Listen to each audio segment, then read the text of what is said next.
Justicia, presten atención que les traigo todo el informe para que lo compartan por todos lados, porque resulta que estos que decían que ellos no eran corruptos, pues le cuento que nada menos en la gestión de riesgo se robaron 1 billón de pesos y al parecer Barbosa lo sabía. Donde está involucrada la mamá de Duque, sí, alias la madrina. Miren en exclusiva extensa de documentos judiciales en los que se denuncian hechos de corrupción que supuestamente ocurrieron entre 2018 y 2022 en la Unidad Nacional de Gestión de Riesgo y Desastres, los cuales supuestamente superan 1 billón de pesos e involucran el 60% del Congreso de la República. Pues compañero, ocurriendo al interior de la Unidad Nacional de Gestión del Riesgo, en la denuncia hay varios puntos muy importantes. El primero de ellos dicen que entre el año 2018 y 2022 se pudieron haber apropiado de por lo menos 1 billón de pesos. Es decir, los hechos que conocíamos hasta el momento que están involucrados Olmedo López y Snyder Pinilla serían solo la punta del iceberg de un escándalo de corrupción que en el expediente aparece como una oficina criminal que saca recursos para el bolsillo de funcionarios, contratistas y particulares que se beneficiaban de los recursos de la Unidad Nacional de Gestión del Riesgo y de todos los colombianos para apropiarse en beneficio propio de estos recursos. Exactamente, Juan Carlos, qué directores estaban y qué gobierno estaba en esos momentos pues al frente de los destinos de la nación, qué mandatario estaba al frente de los destinos de la nación, qué otros detalles se tienen acerca de esta grave denuncia. Además, para muy grave, ¿no, Juan Carlos? En tu análisis, que la Corte Suprema de Justicia pues no haya asumido con toda la ética, la transparencia y la gravedad de la denuncia pues su misión y su función de asumir y de iniciar el proceso investigatorio correspondiente, ¿no? Y de estudio. Mire, nada, en la denuncia, en el expediente al que tuvo acceso los medios públicos de Colombia, queda claro que estos hechos ocurrieron supuestamente entre el 2018 y 2022 bajo el entonces director de la Unidad Nacional de Gestión del Riesgo durante el gobierno del expresidente Iván Duque. Además, señalan en la denuncia que por lo menos 15 congresistas estarían involucrados en recibir directamente estos recursos a través de los denominados cupos indicativos, los cuales además tomaban de manera inmediata de las obras o de los contratos que licitaba la Unidad Nacional de Gestión del Riesgo por intermedio de empresarios y de otros intermediarios que reseñan allí en este documento. ¿Por qué la Corte no asume la investigación de acuerdo con la decisión de ellos? Porque se le pide al denunciante que como testigo entregue los nombres de todas las personas involucradas en estos hechos. Entregan en la denuncia los nombres de 3 personas que están involucradas en estos hechos, pero al solicitar el nombre de los congresistas, el testigo pide que se le entregue protección para su vida y para la de su familia. Sin embargo, la Corte señala que no puede tomar esta determinación y que al no tener información completa sobre los aforados, se inadmite esta denuncia y le dice a la Fiscalía que tome cartas en el asunto. Una Fiscalía Anticorrupción en la cual también quedaron registros de estos hechos, en las que se entregaron nombres y en las que recientemente hubo una ampliación de denuncia que por lo pronto pues no ha generado mayores desarrollos o resultados en materia penal. Gravísimo lo que están ocultando estos uribistas. Miren cómo se les cae la mentira después de que le muestran a todos los colombianos que son decentes, que ellos sí no son corruptos, sino más Gustavo Petro. Sí, cómo no. Si esta corrupción es del gobierno de ustedes hace décadas. No se robaron el Juan Carlos, en el gobierno no del presidente Petro, enero de 2023, hecha por Javier Pava, el director de UNGR, de verdad, y por el propio presidente de la República, Gustavo Petro, ¿verdad? Acá son 3 ingredientes distintos. Lo primero, la denuncia que interpone ante la Corte Suprema de Justicia una persona a quien en este momento no vamos a revelar su nombre, pero en el transcurso del día lo van a conocer, y él es el que pone en conocimiento de manera oficial, es decir, ante la propia Corte Suprema de Justicia a la instrucción, estos hechos de los que señala tener conocimiento y evidencia. Pero recordemos que en su momento Javier Pava, designado en la Unidad Nacional de Gestión del Riesgo, también advirtió que había encontrado irregularidades que podrían involucrar a congresistas, y en su momento también el propio Gustavo Petro, presidente ya de la República, señaló que tenían evidencia sobre estos hechos y hizo esta denuncia de manera pública. Sin embargo, con estos 3 ingredientes, la Corte Suprema de Justicia sala de instrucción pues no abocó las actuaciones judiciales necesarias para arrancar con esta investigación que hoy, un año después, conocemos, pues era real, ¿no? Claro, omitió decir que en el marco de la corrupción y el mapa de la corrupción global en el cual Colombia ocupa pues un lugar tristemente en el listado, en la cumbre de los países más corruptos del mundo, 1 billón de pesos que se apropiaron, de pesos que se apropiaron los corruptos de recursos de la UNGR para intereses personales, ¿no? Congresistas, ¿dónde congresistas, Juan Carlos? ¿Posible decir alguno? Bueno, por lo pronto, como les decía, el testigo le pide a la Corte Suprema de Justicia que le entregue toda la protección para entregar el nombre de por lo menos 15 congresistas que estarían involucrados en estos hechos. Pero se advierte muy claramente en la denuncia que la mayoría de los recursos de este billón de pesos fueron destinados o se apropiaron irregularmente cuando eran destinados a regiones como la Costa y Santander. La Costa y Santander, miren ustedes, los recursos que iban, Mauricio, para la región, para las regiones vulnerables del país en el tema de gestión de riesgos, pues tristemente, desafortunadamente, este es el drama colombiano de corrupción, el mapa de la corrupción, se van no al destino público, sino a la corrupción, a la administración del expresidente Iván Duque. Juan Carlos. Pues bien, sobre estos hechos en los que además en esta misma denuncia se señala a Mario Castaño, el ex senador. Presten atención todos los colombianos. Miren la corrupción que tenía este innombrable. 1 billón de pesos se robaron de la unidad. Si la Corte Suprema hubiera escuchado a Gustavo Petro, también al testigo no hubiese oído más robo. Pero hay robos tras de robo porque estos Oficial de la Sala de Instrucción de la Corte Suprema de Justicia. Se trata nada más y nada menos de la decisión de ese tribunal de inadmitir la denuncia por graves hechos de corrupción que superan supuestamente el billón de pesos en la Unidad Nacional de Gestión del Riesgo y Desastre, que para esa época era dirigida por Eduardo González Angulo. En las 15 páginas del documento de la Corte solamente se decidió no investigar. También se deja constancia de los actos que, según el documento, involucran el 60% del Congreso de la República. El 11 de enero de 2023, Henry Antonio Anaya Arango remitió a esta sala un escrito denominado Alerta Ciudadana, denuncia penal contra congresistas de la República, corrupción en la UNGR. Ese es el nombre de mermelada tóxica. Cupos indicativos como anexo. El señor Anaya Arango allegó el informe de empalme de la Unidad Nacional para la Gestión del Riesgo de Desastres del periodo 2020-2022. En el escrito, el denunciante afirma que al interior de la Unidad Nacional de Gestión del Riesgo de Desastres existe una empresa criminal liderada por congresistas, servidores públicos, particulares y contratistas. Dicha organización se habría apoderado de aproximadamente 1 billón de pesos de recursos del Estado a través de contratos en los que sostiene se habrían vulnerado todos los principios de la contratación pública. Concretamente, el denunciante señaló a la Corte como presunto líder de esa empresa criminal al exdirector de la Unidad Nacional de Gestión del Riesgo durante el periodo 2018-2022, el señor Eduardo José González Angulo. Según dice, ese funcionario junto con su equipo directivo utilizó intermediarios para conectarse con congresistas. No solo recibieron cupos de contratos direccionados por el gobierno nacional a través de Minhacienda, sino que impusieron contratistas nacionales, regionales y locales para sacar botines de los recursos de las emergencias invernales y de las mismas urgencias y desastres naturales que se presentaban. Ante la gravedad de los supuestos actos ilegales, la Corte decidió escuchar en ampliación al denunciante el 20 de enero del 2023 y en esa diligencia quedó constancia de viva voz del denunciante de los siguientes hechos.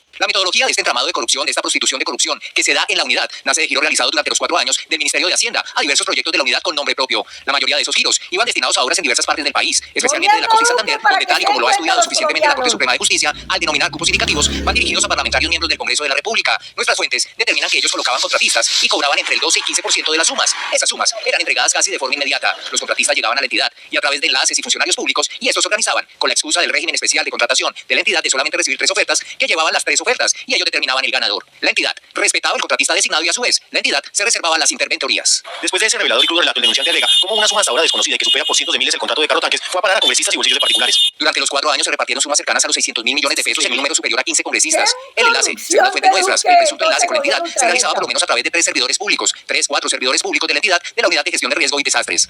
Y agrega que el caso del senador Mario Castaño y las marionetas es un claro ejemplo de ello. La información que tengo es que todo contratista que se acercaba a la entidad llevaba al contratista, todo parlamentario que se acercaba a la entidad llevaba al contratista del brazo. Todos tenían cupos indicativos. Todos los congresistas involucrados tenían cupos indicativos, digamos. El ejemplo, vuelvo y repito, del doctor Castaño en esa entidad. Otro, los ñoños.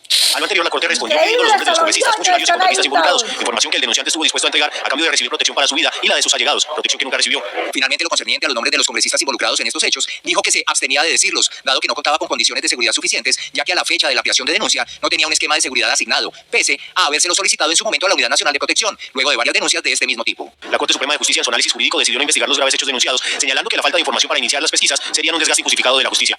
Sin embargo, más adelante la Corte reconoce que el denunciante sí dijo tener la información. Ahora bien, en contraste con esta indeterminación sustancial de la denuncia, el denunciante dijo contar con información adicional que resultaría medular. Efectivamente, afirmó tener los nombres de los congresistas que intervinieron en hechos de corrupción y contar con la documentación que sustentaría sus señalamientos. Sin embargo, se abstuvo de entregarlos a la Corte, pese a haber sido requerido por este para que complementara su denuncia. Por estos hechos, otras denuncias fueron hechas de manera pública. También otras personas citadas a declarar, pero la Corte no encontró méritos para investigar un caso que hoy tiene contra las cuerdas a 2 altos exdirectivos de la Unidad Nacional de Gestión del Riesgo y con indagación previa a los presidentes del Congreso de la República. Pues luego de que la Corte inadmitiera la denuncia por estos graves hechos, pues esta misma fue remitida a la Fiscalía General de la Nación durante la administración de Francisco Barbosa, caso que al parecer todavía no ha avanzado. En esa entidad se entregaron nombres de las personas que estaban involucradas. NTVC Noticias habló en exclusiva con la persona que denunció estos hechos tanto en la Corte como en la Fiscalía. El Ganaya hacen parte de una investigación de más de 2 años que pone en evidencia lo que supuestamente pasa en la Unidad Nacional de Gestión del Riesgo desde hace mucho tiempo. Nosotros en la denuncia estábamos explicando el modus operandi de la estructura criminal que se enquistó allá. Es una estructura que utilizó recursos públicos para beneficio personal. Y hicimos un resumen de los 4 años y llegamos a la conclusión que se perdió más de 1 billón de pesos. Pero el billón de pesos a que hace referencia a nosotros no es solo el número de los contratos adjudicados, sino es el billón repartido en los 4 años, que es todavía más grave. Según estas denuncias, los dineros se repartieron entre múltiples personas. La plata salió de la contratación y fue dirigida en su mayoría en Antioquia, en Santander y en la costa. ¿Y a quiénes les llegó la plata? ¿Quiénes se quedaron? ¿Qué tipo de funcionarios? Nosotros en la denuncia ante la Fiscalía manifestamos y anunciamos los nombres de los servidores públicos que hacen parte del entramado criminal para que los investigaran. Todos son multimillonarios. También anunciamos los particulares y dimos los nombres. Y también mencionamos altos directivos del Congreso de la República de la parte administrativa. Y agrega que además las evidencias demostrarían que los dineros eran destinados para varios propósitos. El camino criminal que observamos va dirigido hacia campañas políticas, hacia bolsillos de particulares, hacia bolsillos de servidores públicos y lógicamente hacia bolsillos de aforados. Es decir, hay un enriquecimiento sistemático, particular y de funcionarios públicos. El pueblo pobre. Después de los hechos que son de conocimiento público, hace referencia a la decisión de la Corte de inadmitir la denuncia. No solamente le pedí a la Corte, le manifesté que si se brindaban las condiciones necesarias, aparecían los nombres. Y lo mismo le dije al CTI en el caso de la Fiscalía, pero no hicieron nada. Estamos hablando que somos la Fiscalía de Francisco Barbosa. Es el gobierno que mucho apoyan del la Fiscalía de Francisco Barbosa, la unidad de corrupción. El unismo no Estas presta denuncias atención a la Julián reitera que los hechos de corrupción que son investigados pudieron evitarse. Que hoy está ya una situación que pudo preverse. Si ellos hubieran tomado la medida y hubieran hecho capturas y hubieran indagado que existían servidores que estaban cobrando plata por la corrupción en la unidad, hoy se hubiera evitado que eso se estuviera presentando. Porque esa es una entidad carcomida por la corrupción. Aunque las denuncias fueron radicadas en la Fiscalía aportadas varias evidencias, el denunciante asegura que en su caso no se han entregado medidas de protección. Eso no existe, en este país se mata por menos. Pues bien, estas no fueron las únicas denuncias que se hicieron sobre estos hechos de supuesta corrupción. En diciembre del 2022, de manera pública, Javier Baba, entonces director de la Unidad Nacional de Gestión del Riesgo, advirtió las serias irregularidades y posibles hechos de corrupción que encontró al llegar a la entidad y luego, además, puso las denuncias en conocimiento. Y nunca les importó nada esta corrupción. Además de 23 proyectos contratados con el señor Carlos Francisco Díaz Granados Guerra, con quienes se contrataron más de medio billón de pesos en estos 2 años.